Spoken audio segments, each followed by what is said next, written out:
इससे पहले की कथा सुनकर कमेंट करने के लिए आप सभी का हार्दिक आभार। रसपान कीजिए आज की कथा का। इससे पहले के अध्याय में आपने रसपान किया था श्री राम तीर्थ और पुत्र तीर्थ की महिमा का। अगर आपने इससे पहले के अध्याय नहीं सुने हैं तो जरूर सुनिएगा। आज की वीडियो में आप रसपान कीजिए शुक्ल तीर्थ, श्री विष्णु तीर्थ, लक्ष्मी तीर्थ और भानु तीर्थ के महात्म्य का। इन अध्यायों को सुनते समय आपने एक शब्द सुना होगा, पुरोडाश। पुरोडाश का अर्थ होता है खीर, जो देवताओं के लिए बनाई जाती है। शुक्ल तीर्थ मनुष्यों को सभी प्रकार की सिद्धि प्रदान करने वाला है। उसके स्मरण मात्र से संपूर्ण अभीष्ट वस्तुओं की प्राप्ति होती है। भरद्वाज नाम से विख्यात एक बड़े धर्मात्मा मुनि थे। उनकी पत्नी का नाम पैठीनसी था। वह पतिव्रत धर्म का पालन करती हुई अपने पति के साथ गौतमी के तट पर निवास करती थी। एक बार मुनि ने अग्नि और सोम देवताओं के लिए तथा इंद्र और अग्नि देवताओं के लिए पुरोडाश अर्थात खीर बनाया। पुरोडाश जब पक रहा था तब उसके धुएं से एक पुरुष प्रकट हुआ, जो तीनों लोगों को भयभीत करने वाला था। उसने पुरोडाश खा लिया, जिसे देखकर मुनि ने बड़ा क्रोध करते हुए कहा कि रे, तू कौन है जो मेरा यज्ञ नष्ट कर रहा है? ऋषि की बात सुनकर राक्षस ने उत्तर दिया, मेरा नाम हव्यघ्न है और मैं संध्या का पुत्र हूँ। प्राचीन महर्षि का ज्येष्ठ पुत्र मैं ही हूँ। ब्रह्मा जी ने मुझे वरदान दिया है कि तुम सुखपूर्वक यज्ञों का भक्षण करो। मेरा छोटा भाई कली भी बलवान और अत्यंत भीषण है। मैं काला, मेरे पिता काले, मेरी माँ काली और मेरा छोटा भाई भी काला ही है। मैं कृतांत बनकर यज्ञ का नाश और युग का छेदन करूंगा। जिसे सुनकर भरद्वाज मुनि कहने लगे, तुम मेरे यज्ञ की रक्षा करो, क्योंकि ये प्रिय और सनातन धर्म है। मैं जानता हूँ तुम यज्ञ का नाश करने वाले हो, तो भी मेरा अनुरोध है कि तुम ब्राह्मणों सहित मेरे यज्ञ की रक्षा करो। यज्ञघ्न ने सुना तो कहने लगा कि हे भरद्वाज, तुम संक्षेप में मेरी बात सुनो। पूर्व काल में देवताओं और दानवों के समीप श्री ब्रह्मा जी ने मुझे श्राप दिया। उस समय मैंने लोक पितामह ब्रह्मा जी को प्रार्थना करके प्रसन्न कर लिया। तब उन्होंने कहा, जब श्रेष्ठ मुनि तुम्हारे ऊपर अमृत का छींटा दे तब तुम इस शाप से मुक्त हो जाओगे। इसके सिवा और कोई दूसरा उपाय नहीं है। हे ब्राह्मण, अब आप जब ऐसा ही करेंगे तब आपकी जो जो इच्छा होगी वो सब पूर्ण हो जाएगी और ये बात कभी भी मिथ्या नहीं हो सकती। यज्ञघ्न की बात सुनकर भरद्वाज जी ने कहा कि महामते, तुम मेरे सखा हो, अतः जिस उपाय से यज्ञ की रक्षा हो वह बताओ, मैं उसे अवश्य करूंगा। देवताओं और दैत्यों ने एकत्रित होकर कभी क्षीर समुद्र का मंथन किया था। उस समय बड़े कष्ट से उन्हें अमृत मिला। अब वही अमृत मुझे कैसे सुलभ हो? ये अगर तुम प्रेमवश प्रसन्न हो तो जो सुलभ वस्तु हो वही मांगो। ऋषि की ये बात सुनकर राक्षस ने बड़ी प्रसन्नता के साथ कहा, गौतमी गंगा का जल अमृत है, स्वर्ण अमृत कहलाता है, गाय का घी भी अमृत है और सोम को भी अमृत ही माना जाता है। इन सब के द्वारा मेरा अभिषेक करो, अथवा गंगा का जल, घी और स्वर्ण, इन तीनों वस्तुओं से ही अभिषेक करो। सबसे उत्कृष्ट एक दिव्य अमृत है, वो है गौतमी गंगा का जल। ये सुनकर भरद्वाज मुनि को बड़ा संतोष हुआ। उन्होंने बड़े आदर के साथ गंगा का अमृतमय जल हाथ में लिया और उससे राक्षस का अभिषेक किया, जिससे वह महाबली राक्षस शुक्ल वर्ण का होकर प्रकट हुआ। जो पहले तो काला था, अब वह क्षण भर में ही गोरा हो गया। प्रतापी भरद्वाज ने यज्ञ समाप्त करके ऋत्विजों को विदा किया, जिसके बाद राक्षस ने पुनः भरद्वाज से कहा, हे मुने, अब मैं भी जाता हूँ। तुमने मुझे गौर वर्ण का कर दिया। तुम्हारे इस तीर्थ में जो लोग भी स्नान, दान और पूजन आदि करेंगे, उन सभी को अभीष्ट फलों की सिद्धि होगी। इसके स्मरण मात्र से सभी पाप नष्ट हो जाएं। तब से वह शुक्ल तीर्थ के नाम से विख्यात हुआ। दंडकारण्य में गौतमी गंगा के तट पर वह तीर्थ स्वर्ग का खुला हुआ दरवाजा है। वहां गंगा जी के दोनों तटों पर 7,000 तीर्थ हैं, जो सभी प्रकार की सिद्धि देने वाले हैं। श्री विष्णु तीर्थ के नाम से जो विख्यात तीर्थ है, उसका वृतांत भी सुनो। मुदगल के पुत्र मौदगल्य एक प्रसिद्ध महर्षि थे, जिनकी पत्नी का नाम जाबाला था। वह उत्तम पुत्रों की जननी थी। मौदगल्य के पिता मुदगल ऋषि भी संपूर्ण विश्व में विख्यात थे। उनकी पत्नी भागीरथी के नाम से प्रसिद्ध थी। मौदगल्य ऋषि प्रातःकाल ही गंगा स्नान करते, ये उनका नित्य कर्म था। गंगा के तट पर कुश, मिट्टी और शमी के फूलों से वे प्रतिदिन भगवान का पूजन करते। गुरु के बताए हुए मार्ग से अपने हृदय कमल के भीतर वे प्रतिदिन भगवान विष्णु का आह्वान करते थे। उनके आह्वान करते ही शंख, चक्र और गदाधारी लक्ष्मीपति जगन्नाथ गरुड़ पर आरूढ़ होकर तुरंत वहां आते थे। फिर मौदगल्य ऋषि द्वारा यत्न पूर्वक पूजित होने पर वे कुछ समय तक उन्हें विचित्र विचित्र कथाएं सुनाया करते। कथा काल में, कथा वार्ता में जब तीसरे पहर का समय हो जाता, तब भगवान विष्णु से बार बार कहते कि पुत्र अब अपने घर को जाओ, तुम बहुत थक गए होगे। इस प्रकार भगवान के आग्रह करने पर वे घर लौटते थे। उनके जाने पर भगवान देवताओं के साथ अपने धाम को लौट जाते थे। मौदगल्य भी प्रतिदिन कुछ लेकर अपने घर जाया करते थे और पत्नी को अपना उपार्जित धन देते थे। मौदगल्य की पत्नी जाबाला बड़ी पतिव्रता थी।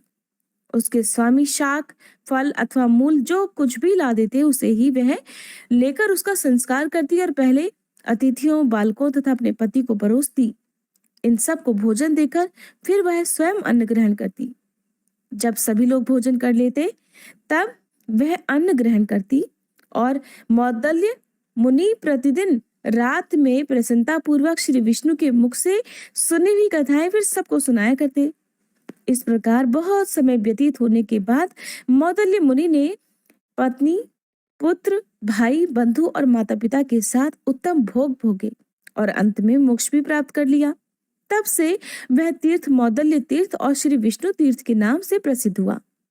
वहां का स्नान और दान भोग और मोक्ष देने वाला है।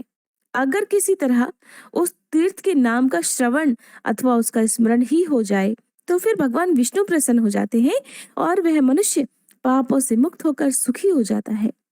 वहां गौतमी के दोनों तटों पर 11,000 तीर्थ हैं, जो स्नान, दान और जप आदि करने से सभी पदार्थ देने वाले हैं। श्री ब्रह्मा जी कहते हैं, नारद, विष्णु तीर्थ के बाद लक्ष्मी तीर्थ है, जो लक्ष्मी की वृद्धि और दरिद्रता का नाश करने वाला है। उसका पवित्र इतिहास बताता हूँ, ध्यानपूर्वक सुनो। पूर्व काल की बात है। लक्ष्मी और दरिद्रा देवी में संवाद हुआ। वे दोनों एक दूसरी का विरोध करती भी संसार में आई। तीनों लोकों में कोई भी वस्तु ऐसी नहीं है जहां ये व्याप्त ना हो, और दोनों ही कहने लगी कि मैं बड़ी हूं, मैं बड़ी हूं। लक्ष्मी ने सलाह दी कि देहधारियों का कुल, शील और जीवन मैं ही हूं। मेरे बिना वे जीते हुए भी मृतक के समान है। लक्ष्मी की बात सुनकर दरिद्रा ने भी तर्क उपस्थित किया। नारद, दरिद्रा इस प्रकार कहने लगी कि मैं ही सबसे बड़ी हूं, क्योंकि मुक्ति सदा मेरे ही अधीन है। जहां मैं जाती हूँ, जहां मैं हूँ, वहां काम, क्रोध, मद, लोभ और मात्सर्य ये दोष कभी नहीं रहते। भय, उन्माद, ईर्ष्या और उद्दंडता का भी अभाव रहता है। दरिद्रा की बात सुनकर लक्ष्मी ने प्रतिवाद किया, मुझसे अलंकृत होने पर सभी प्राणी सम्मानित होते हैं। निर्धन मनुष्य शिव के ही समान तुल्य क्यों ना हो, सभी के द्वारा तिरस्कृत होता रहता है। मुझे कुछ दीजिए। ये वाक्य मुंह से निकालते ही बुद्धि, श्री, लज्जा, शांति और कीर्ति, ये शरीर के 5 देवता तुरंत निकलकर चल देते हैं। गुण और गौरव तभी तक टिके रहते हैं जब तक मनुष्य दूसरों के सामने हाथ नहीं फैलाता। जब पुरुष याचक बन गया, तब कहाँ गुण और कहाँ गौरव। जीव तभी तक सबसे उत्तम समस्त गुणों का भंडार और सभी लोगों का वंदनीय रहता है जब तक वह दूसरे से याचना नहीं करता। प्राणियों के लिए निर्धनता सबसे बड़ा कष्ट और बड़ा पाप है, क्योंकि निर्धन मनुष्य को न तो कोई आदर देता, न उससे बात करता और न उसका स्पर्श ही करना चाहता है। अतः दरिद्रे, मैं ही श्रेष्ठ हूँ। तू मेरी बात कान खोलकर सुन ले। लक्ष्मी का ये दर्प युक्त वचन सुनकर दरिद्रा बोली, लक्ष्मी, मैं बड़ी हूँ ये बारंबार कहते हुए तुझे लज्जा नहीं आती? तू श्रेष्ठ पुरुषों को छोड़कर सदा पापियों में ही रमती रहती है। जो तेरा विश्वास करता है, तू उसके साथ वंचना करती है, फिर बड़ी बड़ी डींगे कैसे हाँक रही है। तेरे मिलने पर मनुष्य को जैसा भारी पश्चाताप सहना पड़ता है, वैसा उसे सुख नहीं मिलता। मदिरा पीने से भी पुरुष को वैसा भयंकर नशा नहीं होता जैसा तेरे समीप रहने मात्र से विद्वानों को भी हो जाता है। लक्ष्मी, तू सदा प्रायः पापियों के साथ ही क्रीड़ा करती है। मैं योग्य और धर्मशील पुरुषों में सदा निवास करती हूँ। भगवान शिव और श्री विष्णु के भक्त, कृतज्ञ, महात्मा, सदाचारी, शांत, साधु, विद्वान, शूरवीर और बुद्धि वाले श्रेष्ठ पुरुषों में मेरा निवास है। अतः श्रेष्ठता तो सदा मुझ में ही है। तेजस्वी ब्राह्मण, व्रत परायण सन्यासी और निर्भय मनुष्यों के साथ मैं रहा करती हूँ, कि तू कहाँ रहती है ये भी सुन ले। पाप परायण, राज कर्मचारी, निष्ठुर, खल, चुगलखोर, लोभी, विकृतांग, शठ, अनार्य, कृतघ्न, धर्मघाती, मित्रद्रोही, अनिष्टकारी तथा हृदयहीन मनुष्यों में ही तेरा निवास है। इस तरह शर्यती नाम से विख्यात एक परम धर्मात्मा राजा थे। उनकी पत्नी का नाम स्थविष्ठा था। रानी इस भूतल पर सबसे सुंदरी थी। संयमी पुरुषों में श्रेष्ठ विश्वामित्र कुमार ब्रह्म ऋषि मधुच्छंदा राजा शर्यती के पुरोहित थे। एक समय की बात है, वीरवर राजा शर्यती अपने पुरोहित को साथ लेकर दिग्विजय के लिए निकले। राजा संपूर्ण दिशाओं पर विजय पाकर लौटते समय मार्ग में सेना का पड़ाव डाला गया। उस समय उन्होंने अपने पुरोहित को उदास देखा तो पूछा, विप्रवर, आप इतने खिन्न क्यों हैं? मैंने तो पृथ्वी को जीता और बड़े बड़े राजाओं पर विजय पाई। ये तो महान हर्ष का अवसर है, और ऐसे खुशी के अवसर पर आप दुखी हो रहे हैं। सच सच बताइए, क्या कारण है? तब मधुच्छंदा ने राजा को संबोधित करके कहा कि राजन, जब एक पहर दिन रहेगा तब हम लोग यात्रा करेंगे। इसी में रात आधी बीत जाएगी। उधर इस शरीर की स्वामिनी मेरी प्रियतमा काम के वशीभूत होकर मेरी राह देखती है। उसका स्मरण करके मेरा शरीर सूखा जा रहा है। काम जनित विकार उत्पन्न होने पर वह कमल के समान मुख वाली सुंदरी जीवित तो मिलेगी ना। ये सुनकर राजा हंस पड़े और पुरोहित से कहने लगे, ब्राह्मण, आप मेरे गुरु और मित्र हैं, फिर आप अपने आप को बार बार विडंबना में क्यों डाल रहे हैं? संसार का सुख तो क्षण भंगुर है, उसमें आप जैसे महात्माओं की आस्था कैसी? मधुच्छंदा बोले, हे राजन, जहाँ पति पत्नी दोनों एक दूसरे के अनुकूल रहते हैं, वहीं धर्म, अर्थ और काम की वृद्धि होती है। अतः अपनी पत्नी के प्रति यह अनुराग दूषण नहीं, भूषण ही मानना चाहिए। फिर राजा विशाल सेना के साथ अपने देश में आए। उन्होंने पत्नी के प्रेम की परीक्षा लेने के लिए नगर से यह संदेश भेज दिया कि राजा शर्यती दिग्विजय के लिए गए थे। वहां एक राक्षस पुरोहित सहित राजा को मारकर रसातल में चला गया। दूत के मुख से ये संदेश सुनकर रानी इसकी सत्यता का पता लगाने लगी, किंतु मधुच्छंदा की पत्नी ने तुरंत प्राण त्याग दिए। ये एक अद्भुत बात हो गई। दूतों ने उसकी मृत्यु का हाल महाराज से जाकर कहा, साथ ही रानियों की चेष्टा भी बताई, जिससे राजा को बड़ा विस्मय हुआ और दुख भी हुआ। उन्होंने दूतों से कहा कि तुम लोग जाकर ब्राह्मणी के शरीर की रक्षा करो और नगर में ये बात फैला दो कि राजा अपने पुरोहित के साथ राजधानी में आ रहे हैं।